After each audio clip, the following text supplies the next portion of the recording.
Hello বন্ধুরা, কেমন আছো তোমরা সবাই? আশা করি সবাই ভালোই আছো। ইন্ট্রো দেখে তো বোঝাই গেছো ফুল অ্যাক্রোলিক এক্সটেনশনের ভিডিও দেব।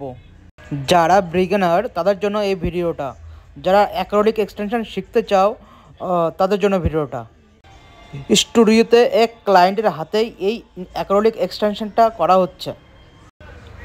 চলো ভিডিওটা লাস্ট পর্যন্ত দেখা যাক, কেউ স্কিপ করবেন না, লাস্ট পর্যন্ত দেখুন। ভিডিওটা যদি আপনাদের ভালো লাগে লাইক, কমেন্ট, শেয়ার এবং ফেসবুকে ফলো করুন এবং সাবস্ক্রাইব করুন আমার ইউটিউব চ্যানেলটাকে। অ্যাক্রোলিক এক্সটেনশন মনোমর ওয়াটার এবং অ্যাক্রোলিক পাউডার দিয়ে এক্সটেনশন করা হচ্ছে। আদার্স অন্য কোম্পানিও আছে। প্রপার শেপ এবং বাফিং করার পরেই আমরা গ্লিটার পলিশ অ্যাপ্লাই করব। এই যে গ্লিটার পলিশ অ্যাপ্লাই করা শুরু হয়ে গেছে। সব ফিঙ্গারে গ্লিটার লাগানোর পর দেখবেন কেমন হয়েছে, হাতটা কেমন লাগছে।